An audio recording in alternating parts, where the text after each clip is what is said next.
जय हिंद दोस्तों, एक बार फिर से आप सभी का इस क्लास में स्वागत है। साइन कोसाइन चैप्टर चल रहा था, बहुत दिनों के बाद हम फिर से बताने आए हैं। वैसे तो आपको लगातार क्लास मिल ही रहा होगा और पहले ही बता देते हैं थोड़ा सा नहीं। तो इस बार गर्मी बहुत ज़्यादा है, बहुत मतलब हमको ऐसा लग रहा है कि गर्मी बहुत ज़्यादा है। तो ऑफलाइन से पढ़ाने के बाद आते हैं, तकरीबन दोपहर हो जाता है, 1:30 थक जाते हैं। शाम में भी आते हैं तो टाइम नहीं मिल पाता है। तो एक आध सप्ताह के लिए अगर आपको वीडियो नहीं मिले, एक आध सप्ताह के लिए अगर आपको क्लास नहीं मिले तो अकबकाइएगा नहीं, ठीक है। थोड़ा सा गर्मी थम जाए, गर्मी कम जाए, फिर हम क्लास अपलोड करना शुरू कर देंगे। थोड़ा सा भी टाइम नहीं मिल पाता है तो हो सकता है कि नहीं बना पाए हम क्लास आपके लिए। फ़िलहाल आज का जो क्वेश्चन है, क्वेश्चन नंबर 40, उसमें क्वेश्चन ही बहुत लंबा है, ध्यान से देखो। और भागना नहीं, होता क्या है ना कि आप लोग क्वेश्चन ही समझना चाहते हैं, बस डायरेक्ट क्वेश्चन पहले से लिख दें, लिखल रहे और सॉल्व कर दें, और सॉल्यूशन समझ में आए चाहे ना आप छाप लेते हैं। क्वेश्चन समझना है, क्योंकि अगर आप क्वेश्चन समझिएगा तो उसका आंसर कहाँ से दीजिएगा। जैसे 40 नंबर में क्या है क्वेश्चन, यदि किसी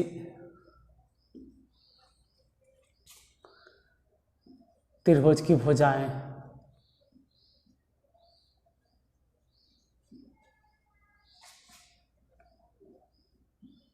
यदि किसी त्रिभुज की भुजाएं समांतर श्रेणी में हो,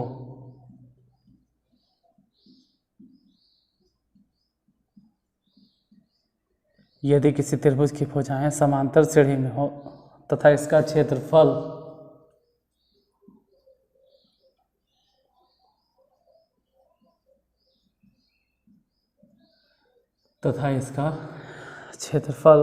किसी मिट नहीं रहा है थोड़ा सा, किसी समबाहु त्रिभुज, किसी समबाहु त्रिभुज के क्षेत्रफल का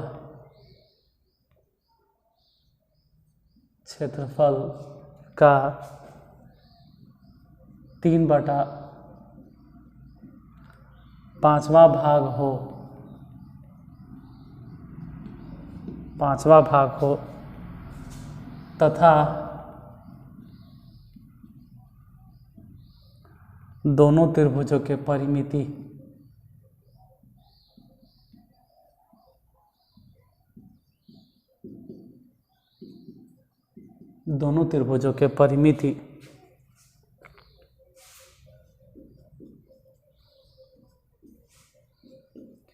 आपस में समान हो या बराबर हो तो साबित करें कि त्रिभुज की भुजाएं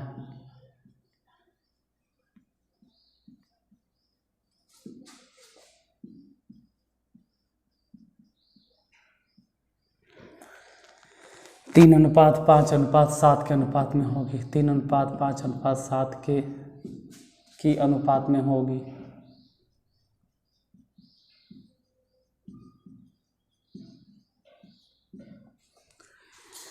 दो मिनट 5 मिनट जितना मिनट लगा क्वेश्चन लिखने में, कम से कम 10 सेकेंड 20 सेकेंड आप खुद से क्वेश्चन पहले पढ़ लीजिए है क्या, क्योंकि जो भी है वो क्वेश्चन में छिपा हुआ है। कोई त्रिभुज है और जिसकी भुजाएं समांतर श्रेणी में है, उसके बाद कह रहा है कि इसका जो क्षेत्रफल है वह किसी समबाहु त्रिभुज के क्षेत्रफल का 3/5वां भाग है। हालांकि दोनों त्रिभुज की परिमिति आपस में समान है, तो साबित करें कि त्रिभुज की भुजाएं 3:5:7 के अनुपात में। अकेले ही क्वेश्चन 3-4 क्वेश्चन पे भारी है, क्योंकि ऐसे भी साइन कोसाइन ख़त्म होने वाला है। पहले जो इसमें दिया गया उसको हम समझाते हैं फिगर की मदद से। यदि किसी त्रिभुज की भुजाएं समांतर श्रेणी में है, मान लेना कि कोई त्रिभुज है, किसी भी तरह से मान लीजिए, क्या फ़र्क पड़ता है। ए यहाँ मान लो, बी यहाँ मान लो, सी यहाँ मान लो, कोई फ़र्क नहीं पड़ता। आप त्रिभुज के नाम भी दे सकते हैं, त्रिभुज ए, तो गड़बड़ हो जाएगा। ए तो यहाँ मानना पड़ेगा, बी यहाँ मानना होगा, सी यहाँ, तभी नहीं ए के सामने स्मॉल ए, बी के सामने स्मॉल बी और सी के सामने स्मॉल सी। हालांकि ये सब मैटर नहीं करता है, सिर्फ ये ध्यान रखना है कि हाँ भाई जो त्रिभुज है उसकी भुजाएं समांतर श्रेणी में हैं। मतलब इसके हिसाब से अगर देखा जाए क्वेश्चन के हिसाब से, तो ए बी सी समांतर श्रेणी में है, ए बी सी समांतर श्रेणी में है। और अगर यह समांतर श्रेणी में है तो b माइनस ए वही होता है जो कि c माइनस बी होता है। मतलब b को b के तरफ भेजो तो 2b बराबर c प्लस ए। और इस बात को माइंड में सेट रखना एकदम, क्योंकि यही कह रहा है कि यदि किसी त्रिभुज की भुजाएं समांतर श्रेणी में हो, तो ये बात तो हम यहाँ पे जिक्र कर दिए कि हाँ भाई ए बी सी भुजा वही मानवे किए हैं, हम भुजा ही मान के चल रहे हैं कि भुजा ए है, भुजा बी है और भुजा सी है, और ये तीनों समांतर श्रेणी में हैं। तो यहाँ तक के कहानी अगर देखा जाए, जो ये कह रहा है वो हम फुलफिल कर चुके हैं कि ए बी सी समांतर श्रेणी में है, जिसमें b माइनस ए बराबर c माइनस बी। मतलब कि T2 माइनस T1 वही होगा जो कि T3 माइनस T2 होगा। तो इसको फुलफिल कर दिए, तो b को इधर भेजे तो 2b बराबर c प्लस है। यहाँ तक ठीक है, इसमें कोई परेशानी नहीं। आगे थोड़ा बढ़ते हैं। फिर कह रहा है कि इसका क्षेत्रफल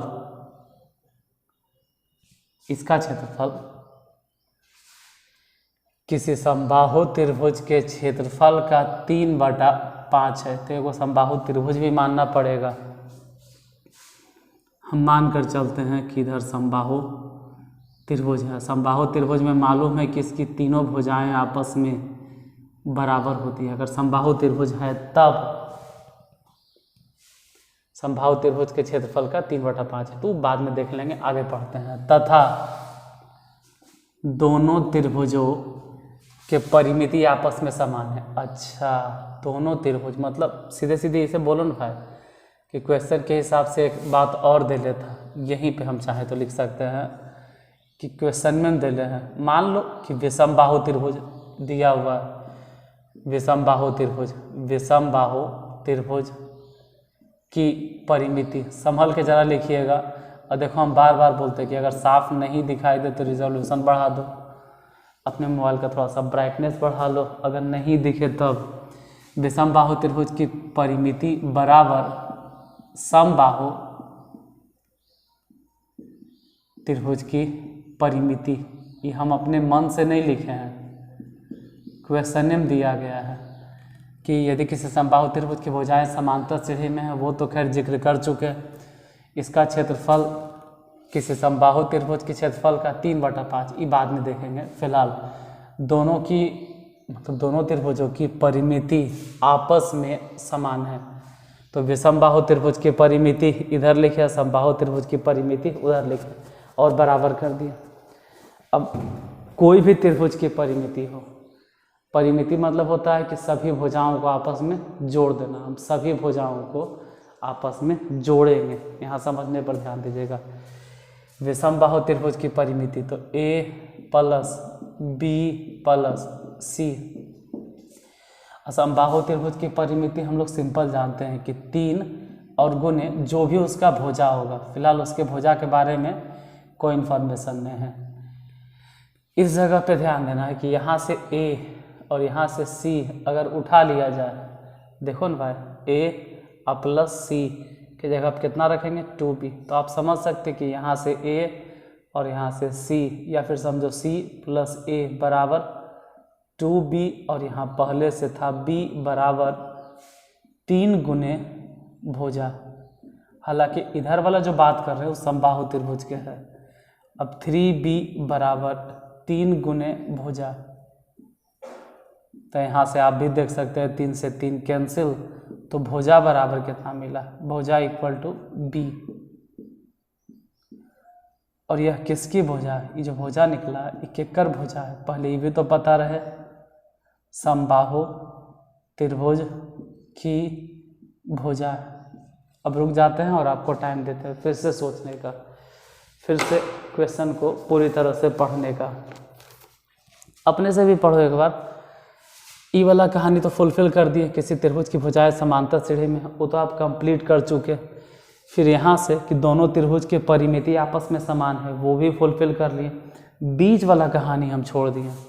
बीच वाला जो ये पैराग्राफ है कि इसका जो क्षेत्रफल है किसी समबाहु त्रिभुज के क्षेत्रफल का 3/5, इस पर थोड़ा ध्यान नहीं दिए। अब उसका इस्तेमाल करना होगा, चलो उसी का इस्तेमाल करते हैं। ये सब चाहो तो ब्रैकेट में घेर के ऐसे करके लिख दो। अब लिखो कि त्रिभुज का क्षेत्रफल डायरेक्ट त्रिभुज का जो क्षेत्रफल है वह बोलो ना कि समबाहु त्रिभुज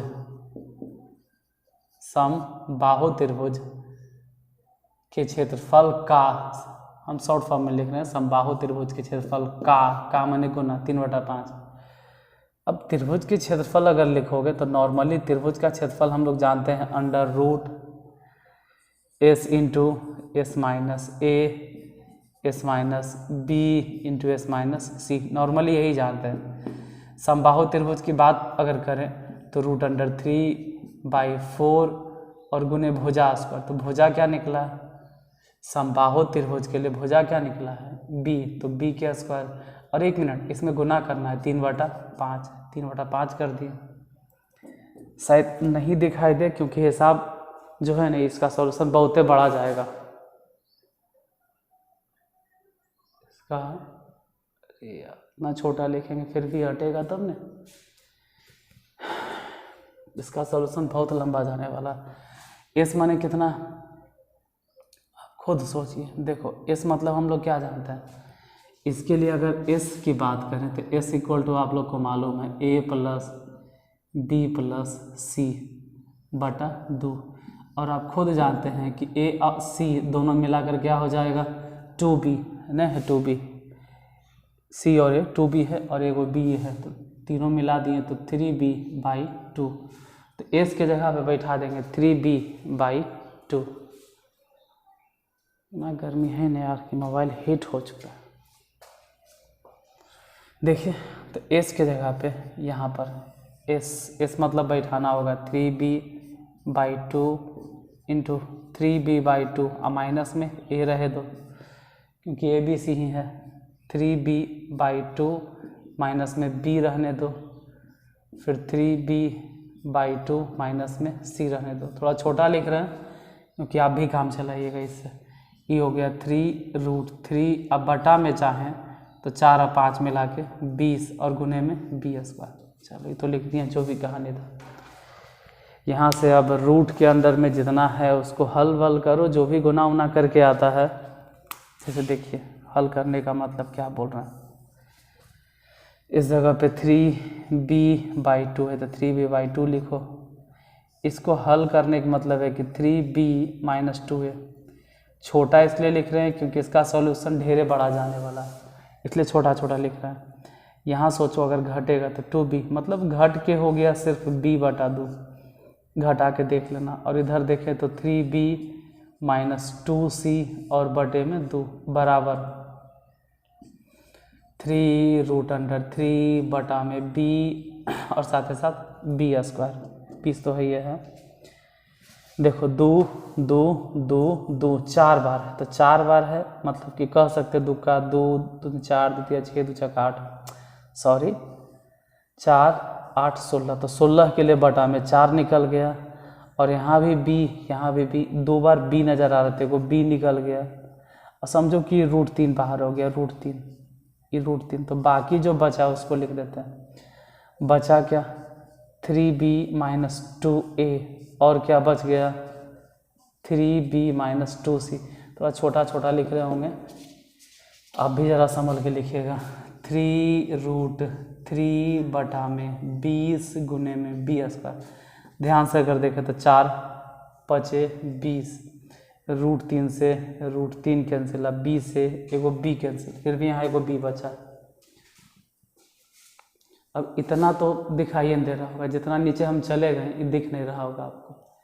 एक काम करते हैं, थोड़ा सा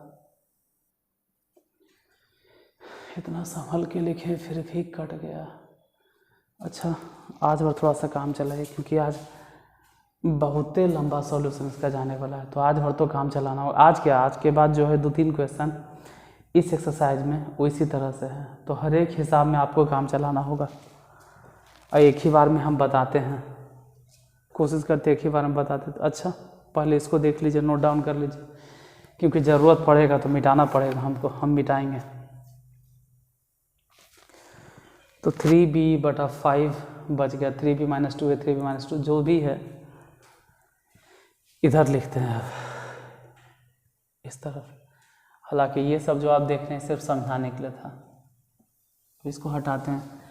इधर भी जो आप देख रहे हैं ये सब उतार लिए होंगे, नोट डाउन कर लिए होंगे, अब मिटाते हैं।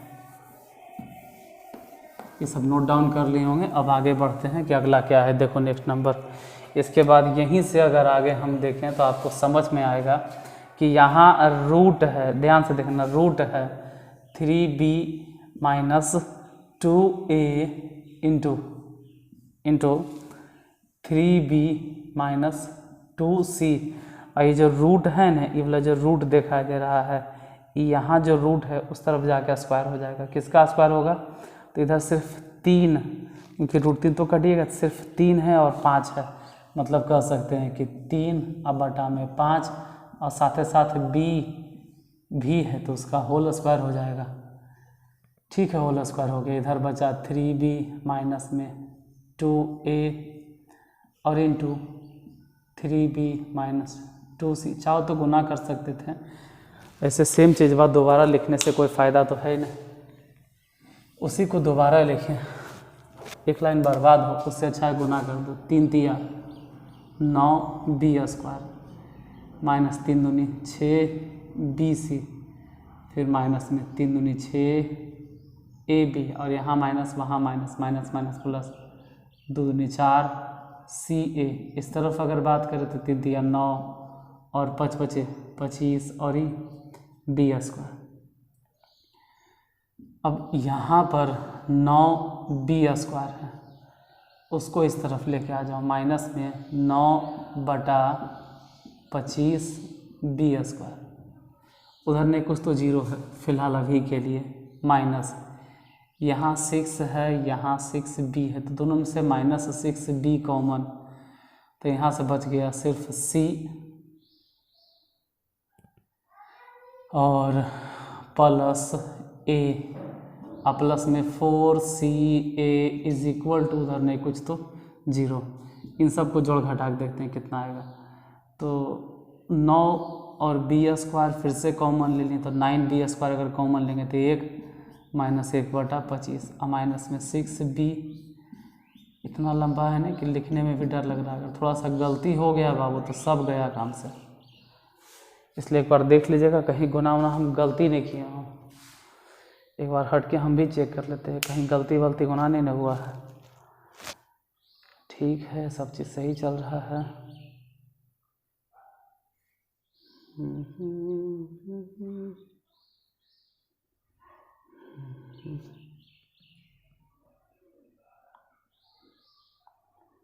चलो, अभी तक तो सब ठीक ही चल रहा है।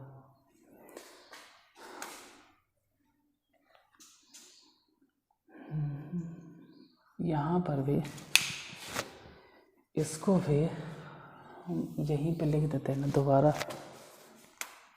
6b, और ध्यान देना c प्लस a के जगह पे c जोड़ a के जगह पे क्या लिखें, c जोड़ a के जगह पे 2b तो लिखिए देते हैं, कभी न कभी तो बैठाने होगा, तो अब ये बैठा देते हैं 2b। अब बच गया 4c, इसमें एक लाइन और बच जाएगा। फिलहाल इस सबको जोड़ते हैं घटाते हैं, तो देख लेना यहाँ 25 है और वो 1 है तो घट गया, तो 25 में से 1 घट गया तो 24 और बटा 25 माइनस में यहाँ से देखें तो 6 दूनी 12 बी स्क्वायर और प्लस में 4 सी ए बराबर 0।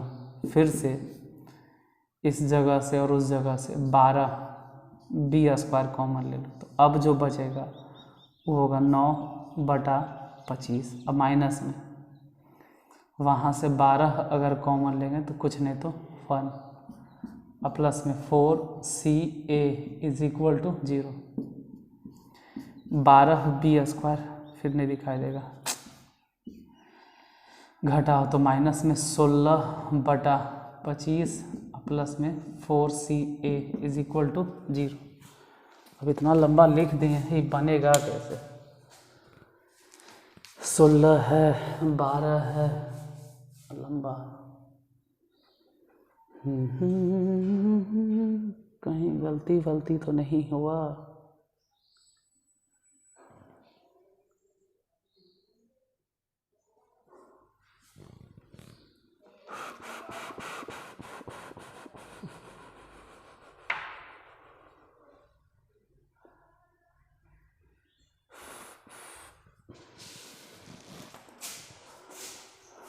माइनस में कैसे आ गया? इससे नीचे लिखें उससे पहले यार पूरा भर गया है।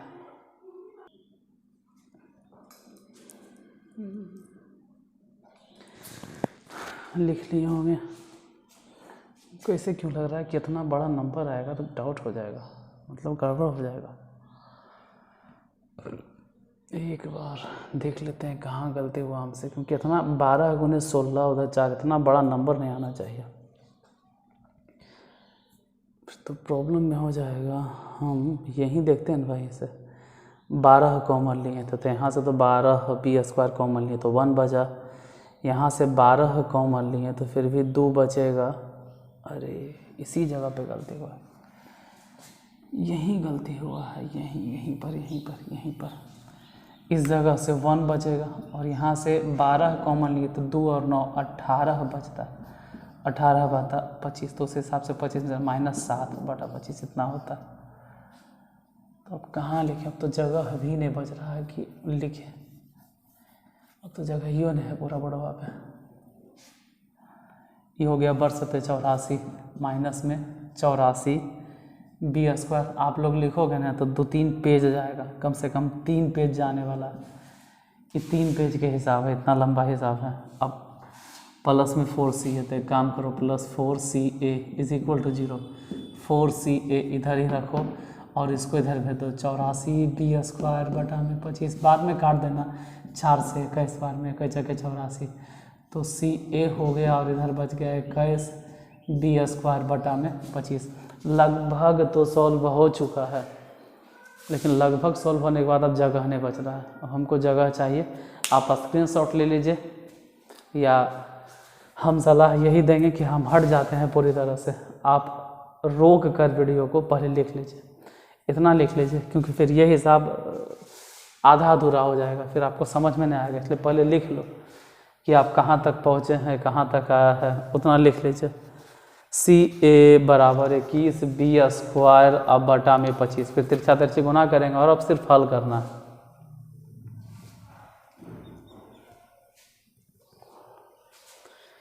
मिटाते हैं।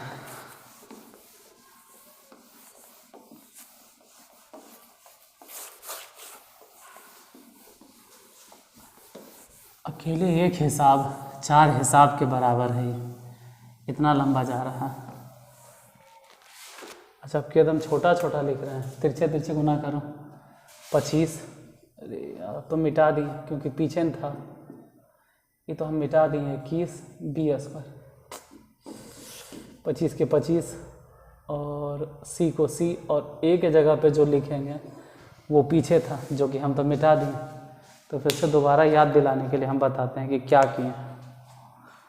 मतलब याद होगा आपको कि 2b बराबर c प्लस a लिखल था, तो a बराबर आप कह सकते हैं कि 2b माइनस c, इतना हम लिख सकते हैं a के जगह पर। और वही हम लिखेंगे यहाँ पे 2b माइनस सी बराबर में 21b स्क्वायर, गुना कर दो तो 25 दूनी 50 और b सी माइनस 25 सी स्क्वायर बराबर में 21 बी स्क्वायर। सबको उधर भेज दिए तो 25 सी स्क्वायर प्लस में माइनस में 50 बी सी माइनस नहीं सॉरी प्लस 21 बी स्क्वायर बराबर 0। इधर दें या उधर दें। अब हम इसमें सी को वेरिएबल मान लेते हैं, सी को वेरिएबल मान लेते हैं। तो इस हिसाब में ए बराबर जो चलेगा 25, बी बराबर जो चलेगा वो -50 बी, सी बराबर जो चलेगा वो 21 बी स्क्वायर। द्विघात समीकरण 10वां पढ़ना होता है। अगर आपको नहीं मालूम है तो इसी चैनल पर द्विघात समीकरण अभी चल रहा है, उसका प्लेलिस्ट बना हुआ है, रेड कलर का थंबनेल है। आप द्विघात समीकरण पहले देख लीजिए, समझ में आ जाएगा आपको कि द्विघात समीकरण क्या होता है। तो सी बराबर फॉर्मूला होता है माइनस बी, तो माइनस अब बी मतलब इतना लिखो तो माइनस माइनस प्लस हो गया 50 B plus minus under root B square, तो इसका स्क्वायर करेंगे तो 25 100 अब बी स्क्वायर माइनस 4ac 4 ए मतलब कितना, ए मतलब 25 तो 25 लिखेंगे। 80 मतलब कितना 21 बी स्क्वायर, तो 21 बी स्क्वायर लिखेंगे बटा में 2a 2a मतलब कितना चल रहा है 25 तो 25 लिखें। सी बराबर कितना आया देखते हैं 50 B plus minus under root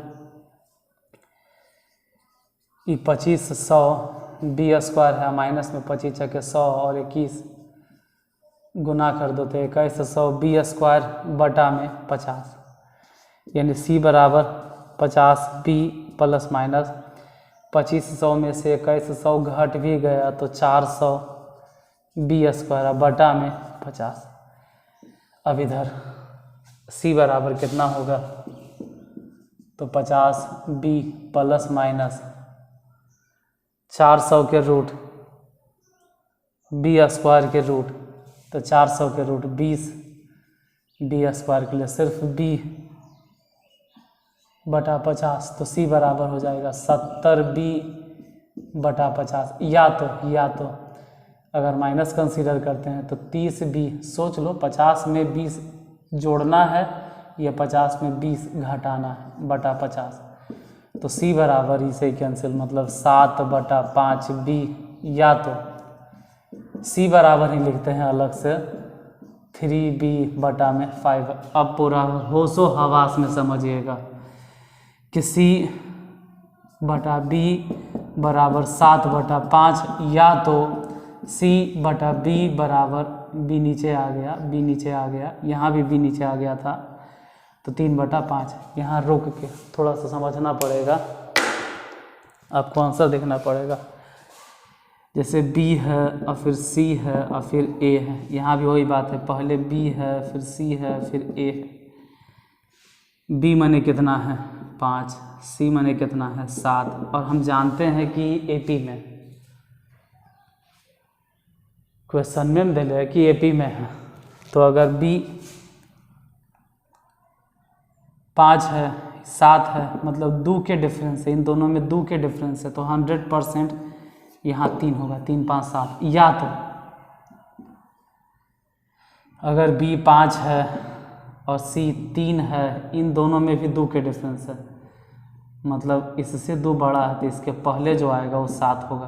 कैसे सर नहीं समझ में आता है। 10वां में एपी पढ़ाते वक्त हम पूरा समझाते हैं कि इन दोनों के बीच में इससे 2 ज़्यादा है, मतलब रिटर्निंग ऑन है कि 7 से ही 2 कम है, 5 तो 5 से ही 2 कम होगा, उधर से है तो 3 से ही 2 ज़्यादा है, 2 ज़्यादा होगा, मतलब 3 5 7 होगा आंसर, या 7 5 3 होगा। अकेले सिर्फ एक हिसाब क्वेश्चन नंबर 40 दिमाग झंझना रही है पूरा एकदम समझाने में। ऐसा हुआ बनाना होता तो 5 मिनट में हम लिख ला के अपना बना के चलो हो गया, समझाने में टाइम लगा। उम्मीद करते हैं आपको समझ में आया होगा, और नहीं समझ में आया होगा तो हम यही सलाह देंगे कि इसी क्वेश्चन को, इसी वीडियो को आप दोबारा से देखिए। एक बार नॉर्मल स्पीड पे देखिए, एकदम आराम से देखिए, कोई जल्दीबाजी नहीं है। दोबारा एक बार बनाने की कोशिश कीजिए, अगर नहीं बने फिर से दोबारा देखो, 2x पे देखो। 1-2 बार देखोगे पूरा समझ में आ जाएगा कि कहाँ पे क्या क्या किए हैं। मिलते हैं फिर अगले क्वेश्चन के साथ अगले वीडियो में, इसी चैनल पे, इसी टाइम पर। तब तक के लिए धन्यवाद। अगर क्लास अच्छा लगा हो तो क्लास को लाइक से सब्सक्राइब करना ना भूलें। और हमेशा बोलते हैं हम कि जब भी मेरे क्लास में आते हो तो भागो मत, क्योंकि क्वेश्चन लिखने में टाइम लगता है, सॉल्यूशन भी तो लंबा था। चलिए आज के लिए जय हिंद, फिर अगले क्लास में मिलते हैं।